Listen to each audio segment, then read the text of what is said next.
Gábor to start his presentation about the changes to the labor code. Thank you. Thank you and hello everybody. Before I start the presentation, as Tim said, I also like to ask you if you have any questions, please just even stop me and ask this question, or you can raise your hands. If you raise your hands, I'm not like totally sure that I will notice it because I also have a full screen, but I will try to check it every few minutes. Okay, so what I'm going to talk about today, it is the transposition of two European Union directives. Both are somehow employee friendly, so there will be some more employee rights in connection with these two directives. That's the bad news. The good news is that since these are European Union directives, if you have business in more than one country, not only in Hungary, but in other European Union states, probably this, what I'm going to tell you, will be also useful for those other countries, because of course all European Union member states should transpose these directives. Before I start to introduce all these provisions in details, I have to tell you a few things about the information I'm aware of. These two directives, and there will be probably a slide later on, but maybe I tell it now, should be transposed by all member states, including Hungary, by the 1st and 2nd August, respectively, which is a very bad news for HR people and labor lawyers, because everybody's on holiday in August. The good news is that also the government is on holiday in August, so it will not happen. They will probably accept the law either in September or October. Of course, nobody really knows what is going to happen, but according to the plan, it will happen sometimes in September or October. And probably, and this is what we don't know yet, I only heard rumors, probably not only these subjects will be amended in the labor code, but also some other subjects. For example, if you heard my presentation from probably it was 2 years ago, if I remember well, on the decision of the Constitutional Court of Hungary on daily and weekly working time, it's a huge issue. And what I know by now is there are court cases going on against state-owned companies. But if these companies, these employers will lose, it will affect all employers in Hungary. So if you remember, the major issue here is that according to the Constitutional Court, according to the decision from 2020, daily working time and weekly working time should be given out separately, which is a huge problem. You cannot do this on the weekends. And I don't want to go into details because I was talking about that 2 years ago, and still it's the same issue as 2 years ago, but probably what I heard, that the government is trying to do something about this. Well, at least after 2 years, they came to this conclusion that they should do something. And also some other issues are among those rumors that some other working time regulation will be amended. Maybe something will be done on overtime on weekend, but we are not sure about this. So I think it's best if that when the law comes out in September, October, we check once again what is in this law. So what we know for sure is that these two directives will be taken over sometimes in the early autumn.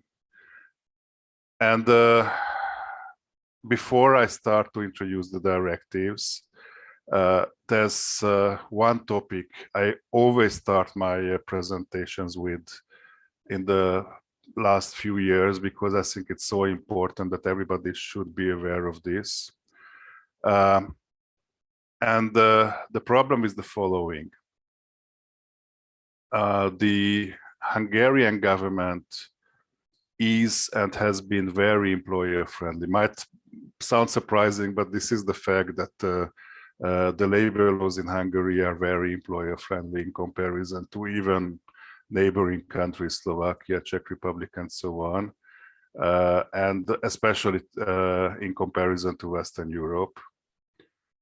But and of course, generally this is good for the employers, but this also has some dark or shady sides also from an employer perspective, and this is what I want to talk about now. So probably all of you know that there are two types of European Union laws: directives and regulations. Regulations have direct effect for everybody, but in labor law there's only one regulation, generally of your minor importance, of course, for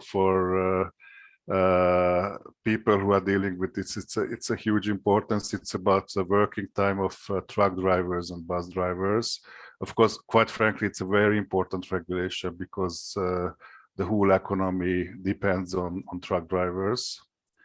But still, it's only for the sector of the road transport, where it has to be dealt with. And all other labor laws of the European Union are written in directives, which means in principle that the member states should have laws which are in line with the directives. So in principle, directives do not have direct effect. But the problem is that this is not really true, and this has not been true for long decades now. First, public sector, I would rather say state-owned companies, including rail, including also small companies of municipalities, which are somehow state-owned. They should obey the directives directly.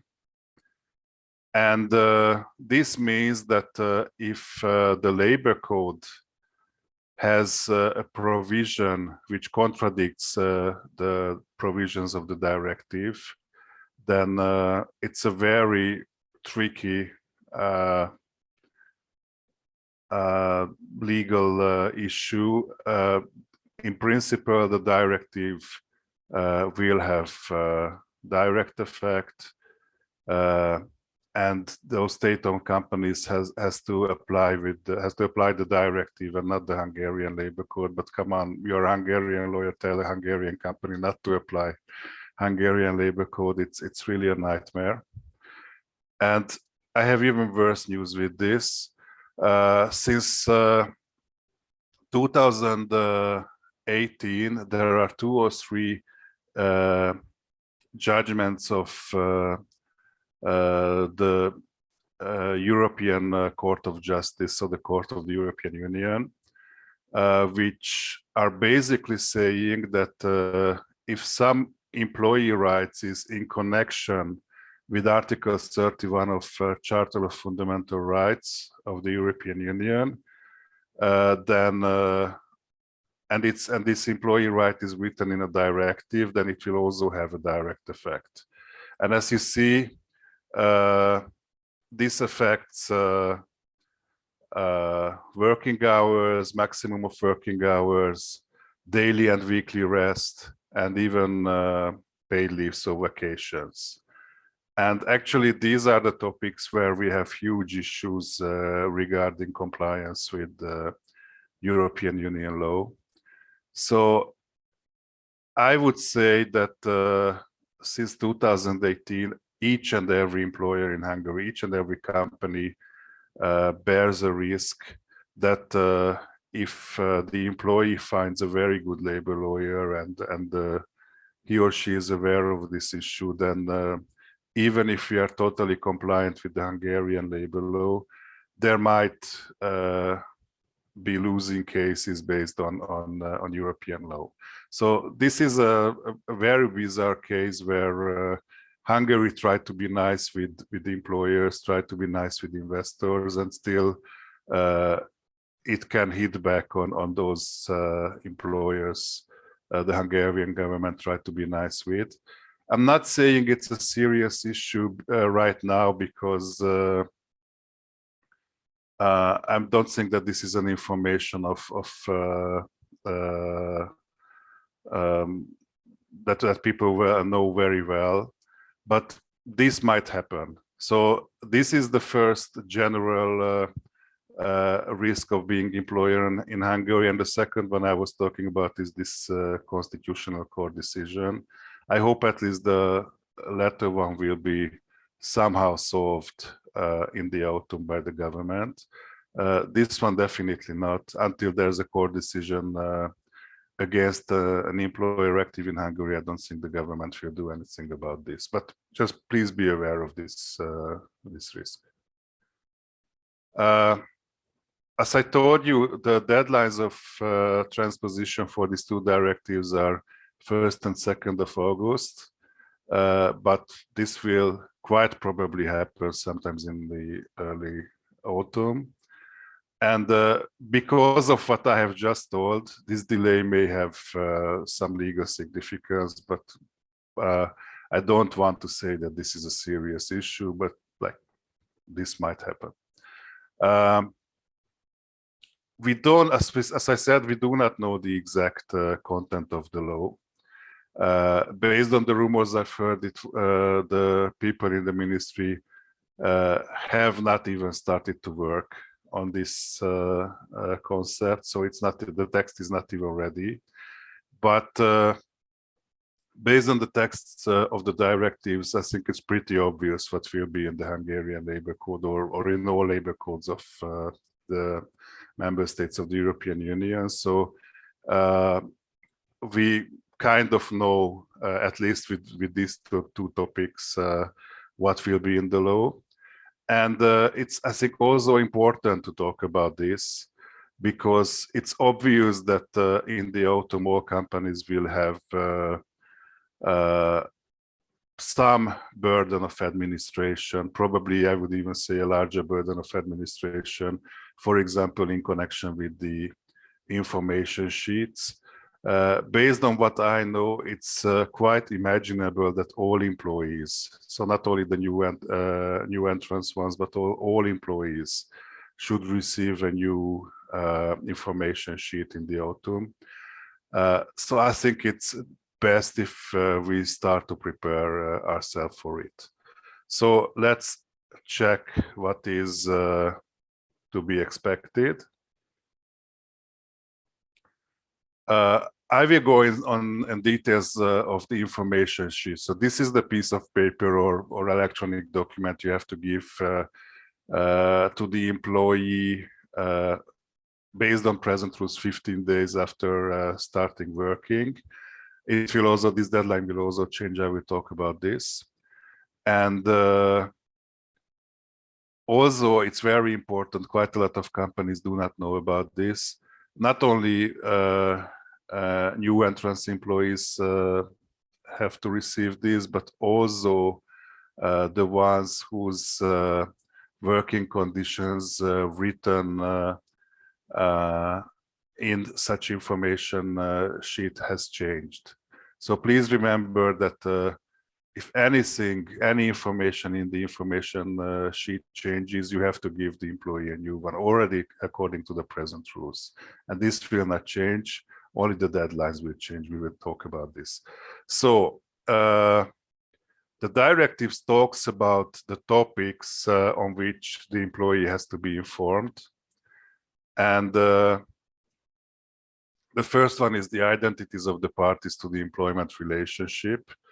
In Hungary, it's pretty obvious and also a little surprising why it's written there, but in quite a lot of countries of the European Union, a written work contract is not a legal obligation, so it's more understandable like that. Now the only remaining question, according to Hungarian law, whether mentioning the parties in the work contract will be sufficient or it has to be repeated in the information sheet. So we will see this in the autumn. The second one is the place of work. Currently, it is usually something that is mentioned in the employment contract. We will see what is going to happen with this. Then somehow some kind of an extended job description should be given to the employee. We now have the job title in the employment contract, and also a separate job description should be given out. But this point one is of the subpoint one of this point C. If you read this, it's a little more wider than it is now. It's not only job description, it's also title and category of work. So I think probably if you only have a job description and you don't have some kind of a category of work or a title of the work, it needs to be elaborated by the autumn. But I would not put too much energy in it right now, unless you have a system like this. Then remember that you have to inform the employee also on this. Date of commencement of the employment relationship. It is now usually in the employment contract. If not, then the law says that the day after signature of the employment contract.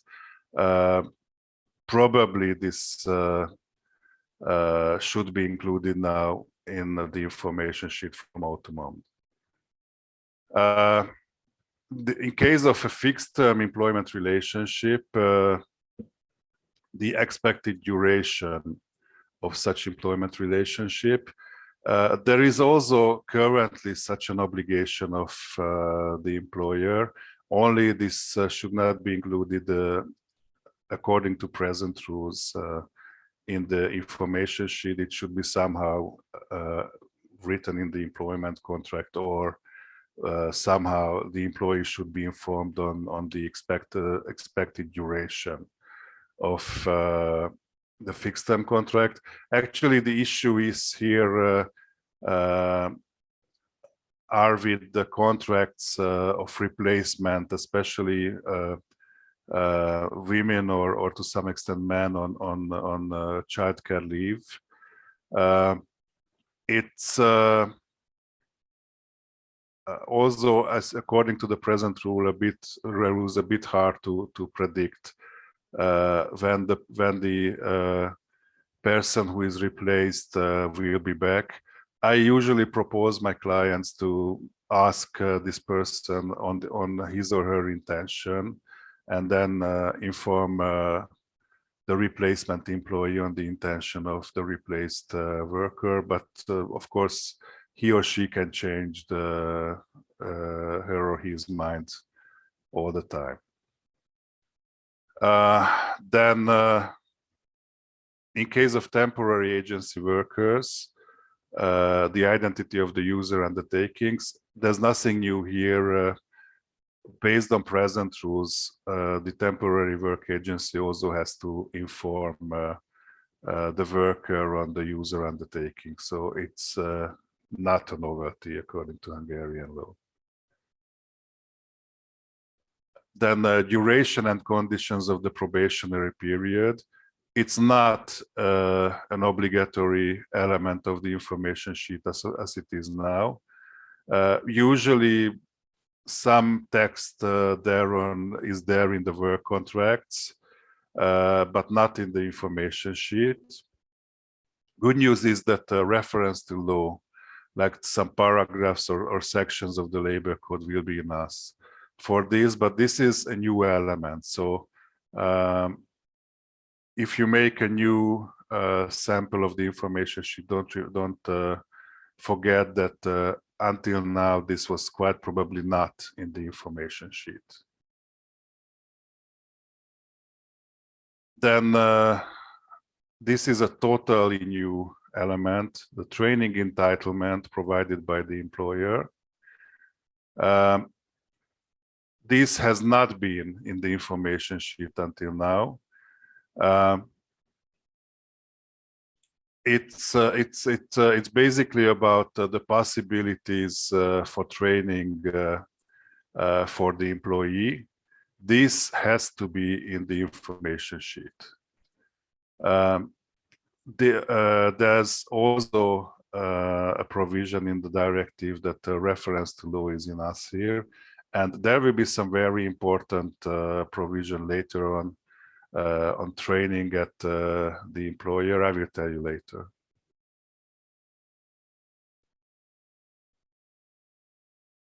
Then the next one is the amount of paid leave the worker is entitled to.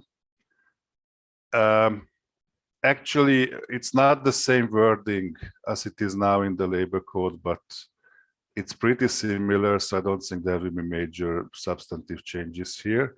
Also, reference to law is in us.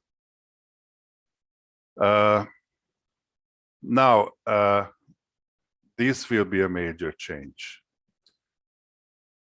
The directive says that the employee should be informed on the procedure to be observed by the employer and the worker at termination, including formal requirements and notice periods. And until now, only a formal reference of the notice period, even including reference to the respective section of the labor code is in us. But this will not be in us anymore. Also, there should be some references on how the employee should terminate the work relationship. Like this should be in writing, this should be written to the person exercising employer's rights and so on. So this should be included in the information sheet. Good news that a reference to the law is sufficient according to the directive. Also, the employee has to be informed on the remuneration, including base wage, any other elements of the wage. Very similar provision there is already in the labor code, so I don't think there's any substantive changes here. Also, a reference to the law is in us here. Now, this is a very interesting provision, and also there's a lot of debate has been going on among Hungarian labor lawyers with respect to this provision. It says that if the work pattern is entirely or mostly predictable, then the length of the worker's standard working day and week and the arrangements for overtime and remuneration should be informed on. And if we have a check of the present text of the labor code, you have to inform the employee on two issues in the information sheet on the daily working time. So usually 8 hours a day. But since this is only a unit of working time and not a working time schedule, so if an 8-hour worker can work up to 12 hours on a particular working day, if his or her work schedule is like that, you also have to inform the worker on the working time schedule, but that's not in the information sheet. That's a different document. But if you look at the text of this directive, quite probably this will be not sufficient. You also have to inform the worker on the work patterns. So like there are 3 shifts at the factory. Shift A is usually working in the mornings on the first weeks, and then they work in the afternoon on the second week, and then they work nights on the third week. Something like this should be included in the information sheet. Good news is that if you can solve it, a reference to the law is enough here. And now, what labor lawyers are debating the most, if work pattern is entirely or mostly unpredictable. First, I want to talk about what does it mean, because it's pretty unclear.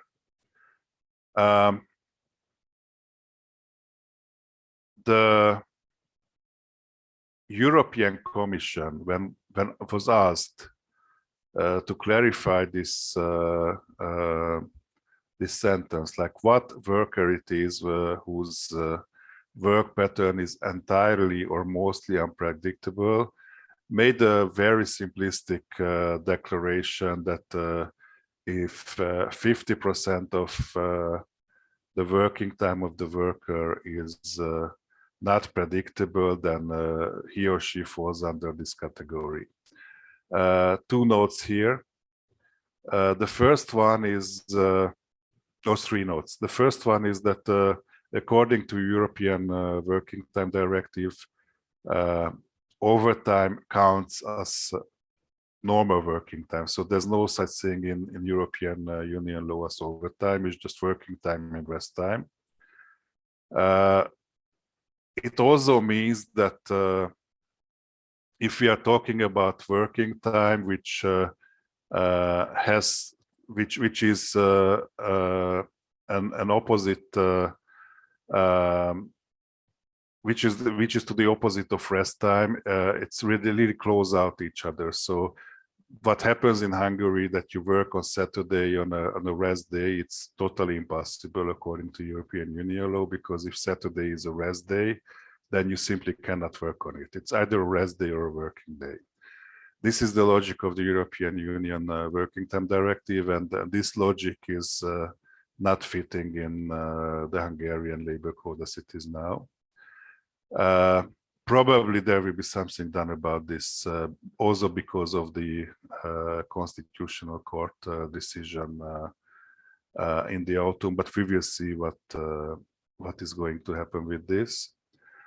And the issue here is that there are also opinions which say that if you just, for example, work from Monday to Friday, and then on Saturdays you either have working time or not, then one can argue that it's pretty much unpredictable, because probably not on a weekly basis, but on a daily basis, it's very unpredictable whether you work on Saturday or not. Also, there's another argument here that Hungarian or some of the Hungarian government representatives say that this point M, where work pattern is entirely or mostly unpredictable, does not exist in Hungary, because everybody's work schedule should be informed on at least a week in advance, according to Hungarian law. But this is first not totally true, because there are other types of workers where this is not the case, so-called occasional workers. But also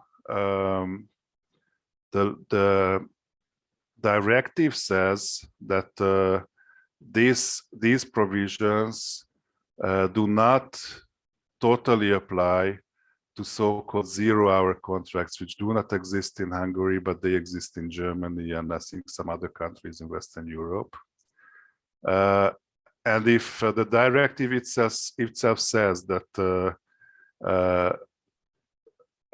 those workers whose work pattern is entirely and or mostly unpredictable are not the same ones as 0-hour contracts, then who are these workers? So it's pretty unclear even based on the text of the directive, and I'm pretty much afraid that at the end the European Court of Justice will have a different interpretation on the scope of these workers than what the European Commission had. It's quite frankly, it's pretty simplistic. I would even use stronger words on this opinion of the European Commission. I'm very sure that at some point the European Court of Justice will include workers in this category who do a lot of overtime, whose work is not this 5+2 schedule, but some other schedule. But we will see. As far as we know, only it's pretty unclear. And also, as far as we know, the Hungarian government will be very employer friendly here. So it will just do what the European Commission told to the member states. So quite probably, as of now, these rules will not be used in the Hungarian labor code. But still, I think it's good that we get to know this because of the risk I started my presentation with. So who knows when there will be a point when the European Court of Justice just say that no, this is not right. This and these categories of workers should be included in this category where the work pattern is entirely or mostly unpredictable. So let's have a check of this. They should be informed on the guaranteed paid hours, also on the reference hours and days where they can expect to be working, and also on a minimum notice period where they have to be informed that on certain days they need to be working. And as I said, we just do not know whether this provision will apply at all in Hungary, and if yes, to what worker category. But as things stand now, probably from September, October on, this will not be in the Hungarian labor code. I was talking about this issue right now. And I will come back to this problem a little later when we talk about another provision of the directive. Now let's go back to the content of the information sheet. Sorry, Gábor. Yes? Just a second. I think we have a question from Mary. Hello. Hi. Sorry to interrupt. Just a quick question before we go from this predictable and unpredictable working schedule or something. So in Hungary, we have this flexible kötetlen, where, you know, the employee can actually schedule the working time, although the employer can tell when or the specific job has to be done. So when I say we have a flexible working time for an employee, kötetlen munkaidő, then this is predictable or unpredictable? Yeah. As far as I can foretell, of course, we do not know what will be in the Hungarian labor code. They will not fall under this category because here we are talking about workers whose working time is scheduled somehow, but in a very unpredictable way. So actually we do not really know. This is the main issue. What the European Union meant under this, because what we heard in Hungary as examples are these so-called zero-hour contracts, which are very usual in Germany, that you have a contract to work, let's say, in a restaurant, but you don't really know whether you are needed or not, and you get a phone call when you are needed. But again, really, nobody really knows what kind of workers will fall under this. And and I'm worried about a little that it's not only that. Maybe I'm wrong, and maybe I'm pessimistic, but I think that the European Court of Justice will say that anybody who is not working nicely according to certain patterns, like the most classic one, 5+2, might fall under this. But really, I just can tell you that the text of the directive is very unclear.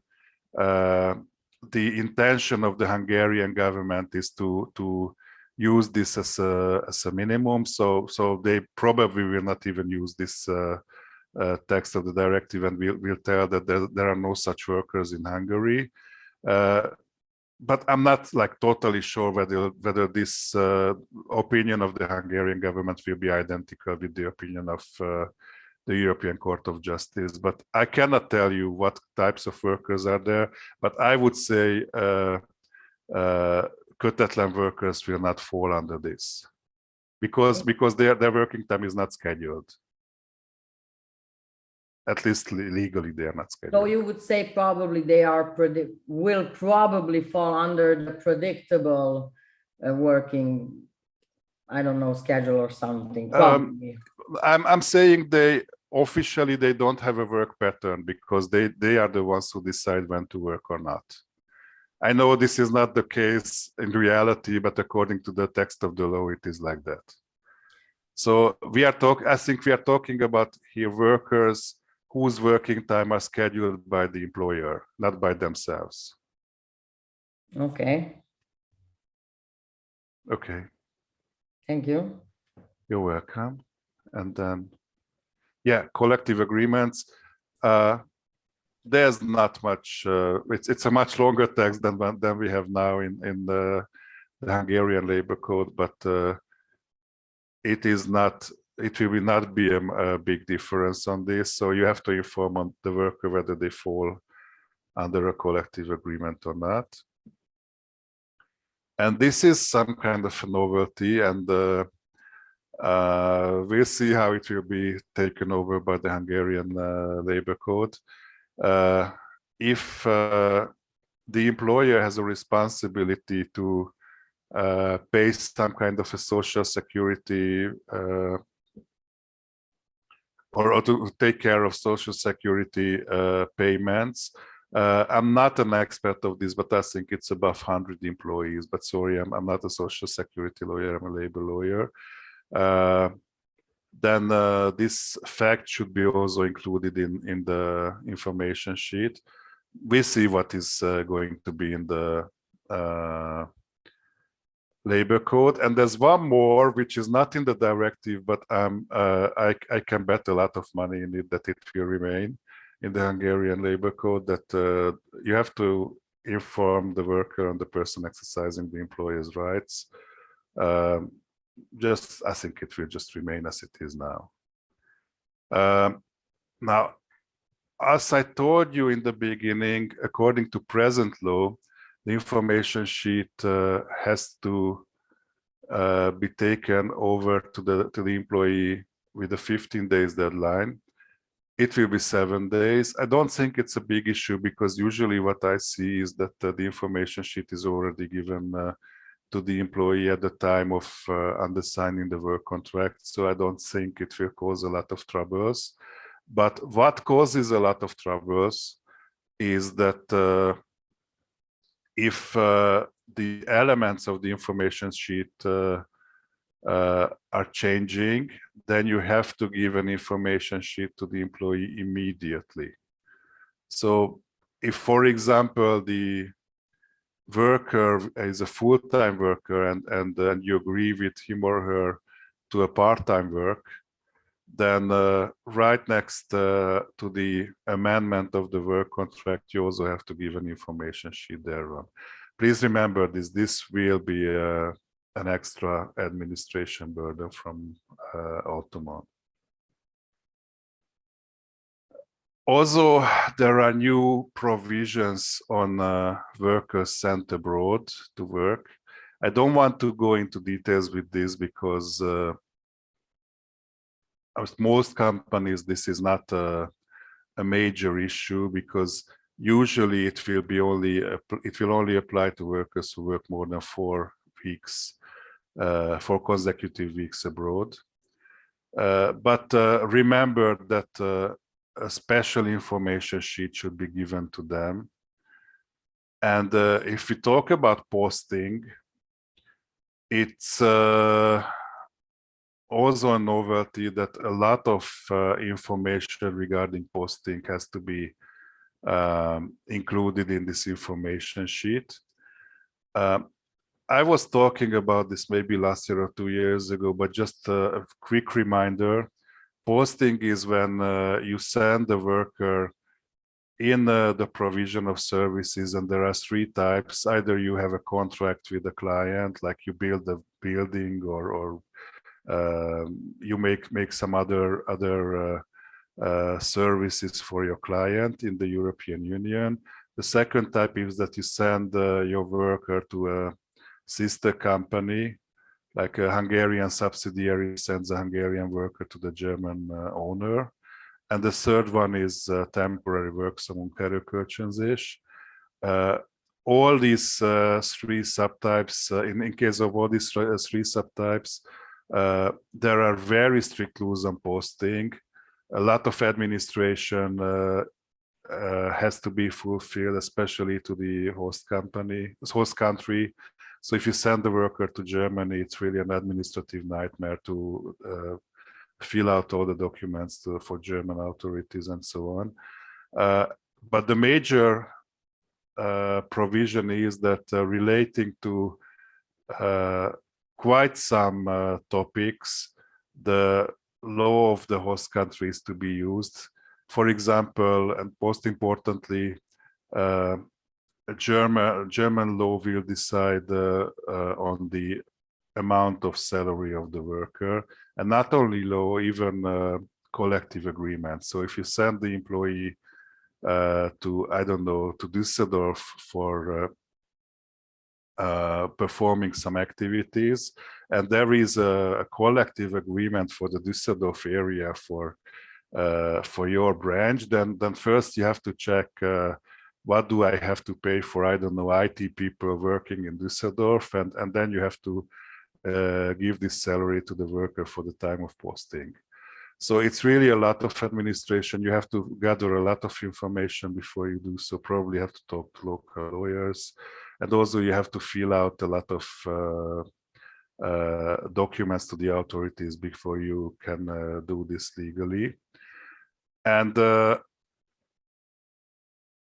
just to add the burden of administration to this, you also have to give an extra information sheet for the worker involved with a lot of information. And I just wrote one example on the slide. The link to the single official national website developed by the host member state. In theory, there are national websites for all member states where they inform posting workers on their rights and what amount of pay can they require and so on. Maybe a year ago I checked it, and some of them were really brilliant with very good English text on it. On the other hand, most of them were only on the local language, and I don't know if I don't think that information in Greek on Greek laws would be very useful for any companies. And some were really ridiculous. I think the worst was Romania's one. But I think there was some very good examples. I think probably the Czech one was quite good. So anyway, just be aware of this, that some companies I met don't even know about this obligation. They just send workers to wherever to European Union, and they are facing a lot of risk, really huge fines, like we are talking about thousands of euros here per worker, in some cases even tens of thousands of euros, if you don't fulfill these obligations. So I really advise you to check all the local laws before you send the worker to another European Union country. Okay, and then there's also a provision here, and it's not in the text of the labor code, but it's quite common sense that if you have a fixed-term employment relationship, then the length of the probationary period shall be proportionate. I think it was quite common sense until now also that if you have a 6 months fixed-term employment relationship, you cannot have, based on a collective agreement, a 6 months probationary period. The directive doesn't say what is deemed to be as probation, as proportionate, but I think I would advise not more than 1/3 of the length of the employment relationship. And of course, if it's extended, then please don't include probation period in the second one. It's already even problematic to extend fixed-term contracts, but we have not even talked about that because we don't have time to talk about this issue.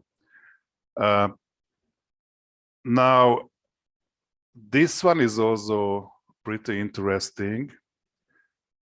Generally, a company will not be able to prohibit the workers to taking up second employments, second jobs, and so on.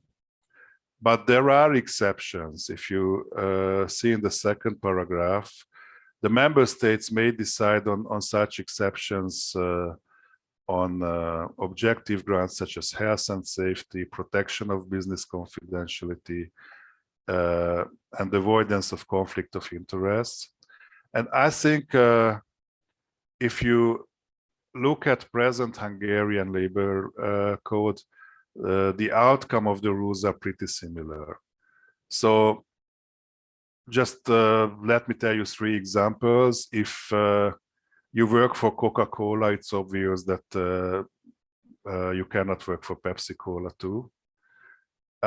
If you work for Coca-Cola during the day, I think it's also pretty obvious that you cannot work in a night club until 5 a.m. because then you cannot go to work in the morning rested. But if you work for Coca-Cola and from Monday to Friday, and you are an amateur actor in a theater, then I think your employer cannot prohibit to do this on Saturdays. So I think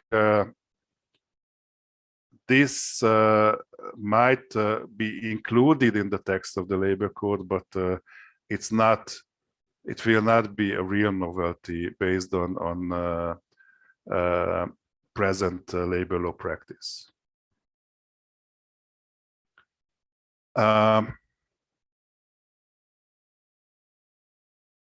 Now,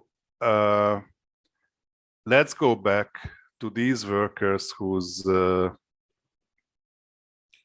working time schedule is totally or mainly unpredictable. And again, I want to repeat that we do not really know who these workers are. But the directive says that if the working time schedule is not communicated on time, then the employee has the right to refuse work. So this is why I'm saying that it's pretty risky that we are not totally sure to what group of employees does these provisions refer to. But if our employee is a member of this group, and we don't communicate the working time schedule with him or her on time, then he or she will have the right to refuse working. And there's also another provision here. If you cancel extraordinary work, then the employee is entitled to compensation. Based on the text, it's only refers to this group of workers I talked about. But we'll see what the Hungarian labor code will include. I heard some cases where I think it's pretty obvious that it was not fair, that the employees were not fairly treated. Let me tell you an example. There's a factory somewhere in the eastern part of Hungary, and they collect workers from like 120 kilometers radius. And it happens a few times that the workers appeared, so they really traveled a lot on their weekend on Saturdays. And then at the gate of the employer, they were told that, oh, sorry, we don't need extraordinary work. I think it's pretty obvious that it would have been fair to give them some compensation for them, but the Hungarian labor code was did not have any provisions on such cases. So I would say that this will be a fair provision. Of course, it will be an extra monetary burden on the employers. This is also a pretty interesting provision. It says that if somebody has been working for at least 6 months at an employer also meaning user undertaking in case of temporary work, and this employee after 6 months may request more predictable and secure working conditions, meaning that if this person works in part-time, then he or she may request full-time employment, or if this person works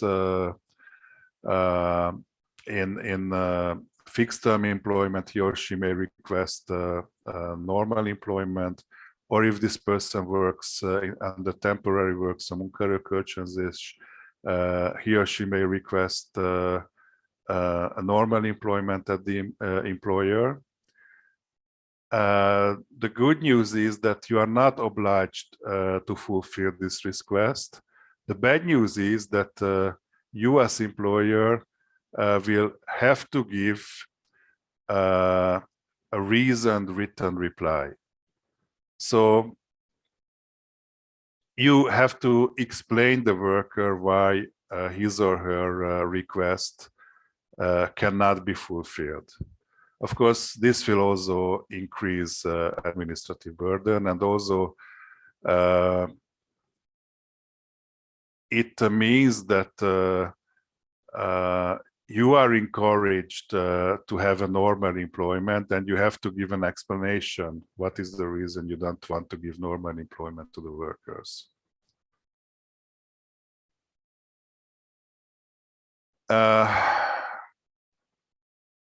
This provision is not really much of a novelty under Hungarian labor law. It says that if a law or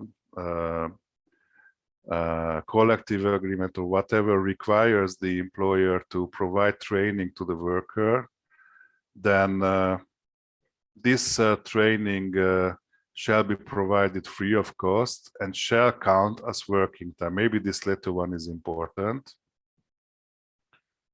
It means that, well, I met some ideas that this cost should be borne by the worker, but this is obviously now against European Union law.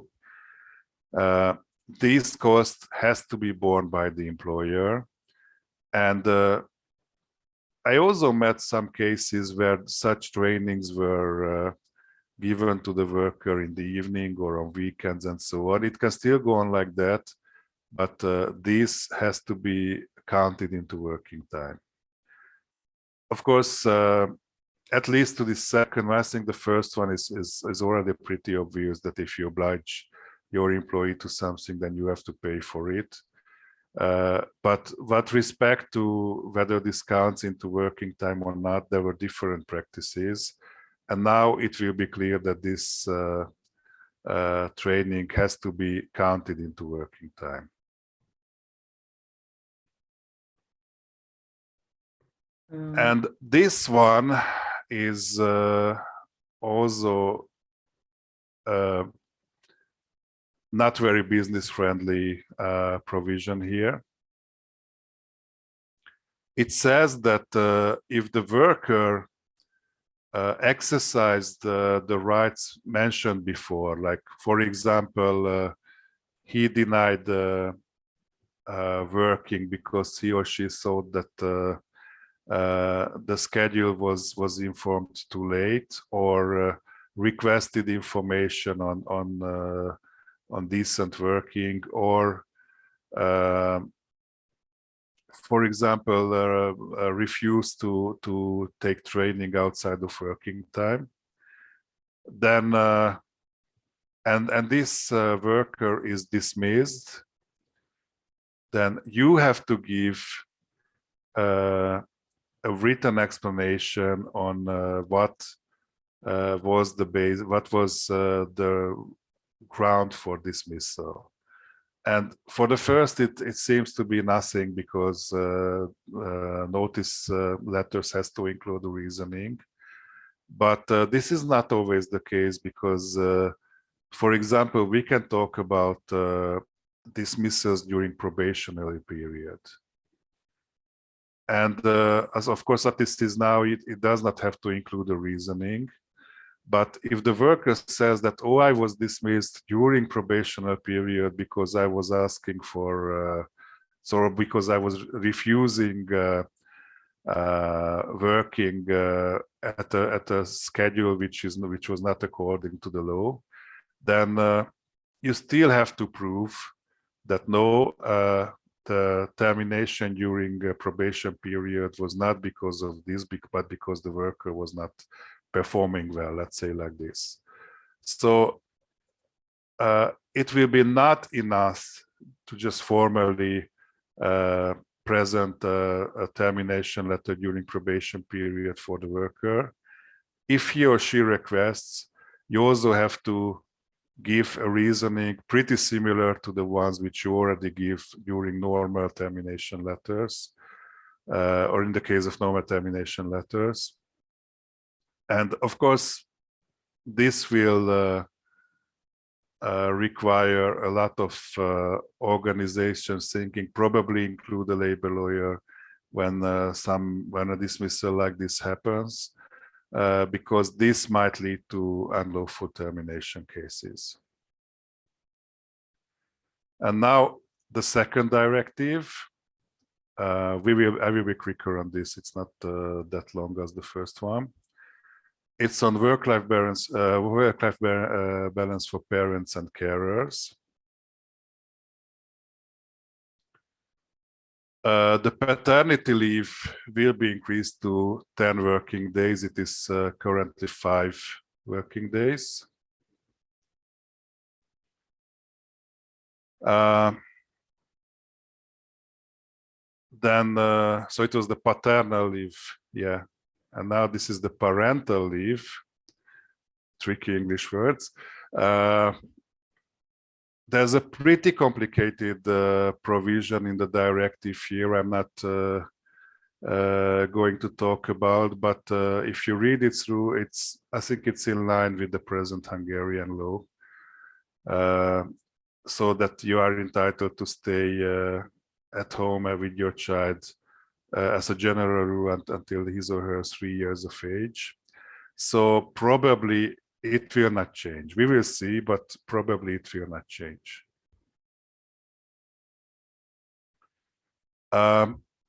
There's also a provision which is not included as it is now in the labor code, it is carer's leave. Like, for example, one of your parents got sick and you have to take care of him at her at home.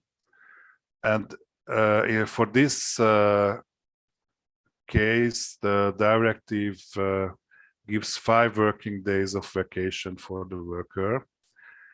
We do not have this in the labor code, but we have something very similar. You might ask for an unpaid leave in this case, according to the present rules of the labor code.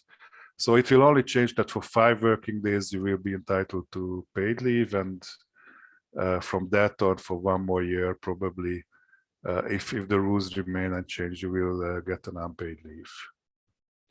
And there's also another provision which says that if there's a force majeure for family reasons, like, I don't know, your kid is hospitalized abroad and you have to visit him or her immediately, then you have a right to absence. I think we have some similar provision in the labor code, so it will not be an issue. It will not be a novelty. Now, this one, on the other hand, will be a novelty. It's a similar provision as the other directive had regarding, like, kind of normal working arrangements. It's just the opposite one. It says that workers with children up to a specified age, which shall be at least 8 years, so probably in Hungary it will be 8 years. So let's say workers with children of until 8 years old has the right to request flexible working arrangements. And in the last paragraph, you see what it is. Flexible working arrangements means changing working patterns, remote working arrangements, so távmunka in Hungarian, flexible working schedules, nobody really knows what that means, or the reduced working hours, so they can ask for part-time work. And it's the same logic. You have a right as an employer to refuse such a request, but you have to give a written reasoning on the reasons of refusal.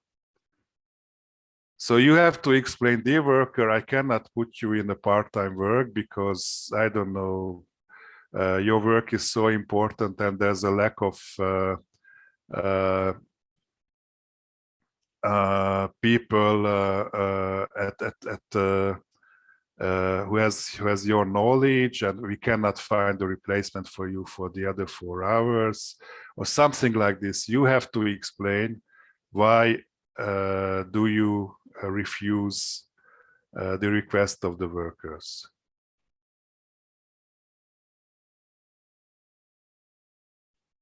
And again, it's the same logic. If the worker is claiming that he or she was dismissed because he or she used his rights in the directive, like, for example, he was asking for a part-time work, and then 2 months later he or she was dismissed, then you have to explain why that particular worker was dismissed. And again, usually it should be included in the reasoning of the termination letter, but it's not always the case. There are cases where notice letters does not have to include reasoning, and even in this case, you have to give an explanation to the worker. Yeah, that was for it, and thank you very much. And I don't know if there are any questions.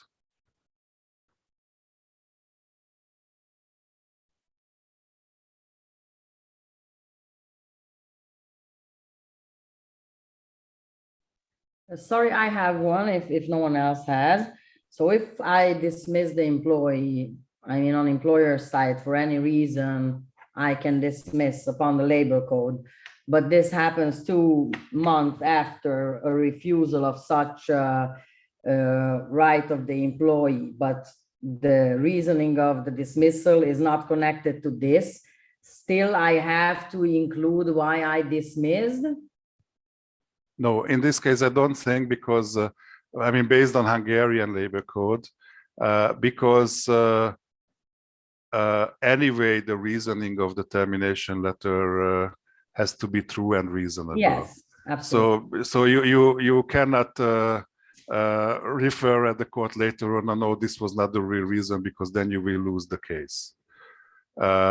I'm talking about more cases where there is no obligation to include the reasoning in the termination letter, which might be, by the way, we think about termination as in a very narrow way, but European practice might even say that, for example, not extending a fixed-term work contract, which was extended for, I don't know, 3-4 times before, might be also deemed as a termination, for example. It's not according to Hungarian law, but don't forget that these cases might end up at the European Court of Justice. Sorry, I mixed up. Anyway, there also, but what I wanted to say is that the Court of the European Union, and they might say that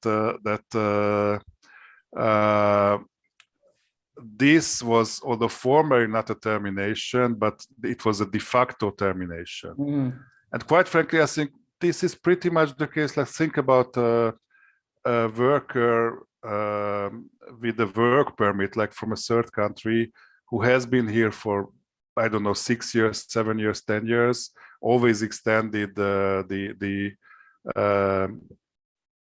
work permit, the work contract, and then at one point you say, no, I don't need you anymore. I think this worker might pretty well refer that it was the de facto dismissal, although we can argue, no, it was not based on us, it was the lack of work permit. But then you say, okay, did you ask for a work permit at the authority? And then if you say, no, we didn't, then we might get into trouble. And nobody thinks about these risks. This has not happened yet. At least I'm not aware of such cases, but this might come up one day, and we have to prepare ourselves also for these risks. Thank you. Can I have also one question, please? Not sure if you hear me. Yes. Thank you. So regarding sending workers to abroad, you used the example to Germany.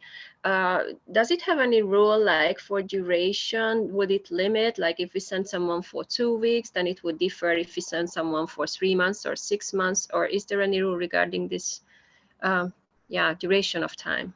There are some minor differences, but the bad news is that generally, if you send a worker for 1 day to Germany, it already has to be reported to German authorities, and you have to pay for that 1 day work the German wage based on collective agreements, local laws, whatever. So there are some differences. Sorry, it's a pretty complicated, and I'm not like totally sure. I think in case of I try to remember the text of the directive. If you are repairing some machines for I think less than 2 weeks, then some provisions will not apply to you. But generally, and I'm not sure about the details. Sorry, if you want, I can check it for you.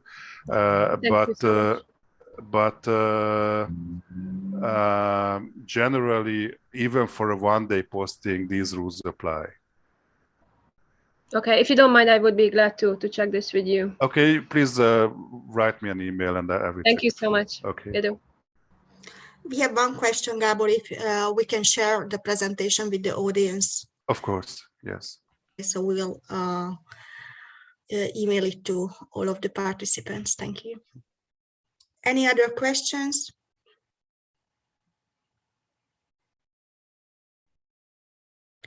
If not, then I would like to thank you for your participation, active participation, and your attention.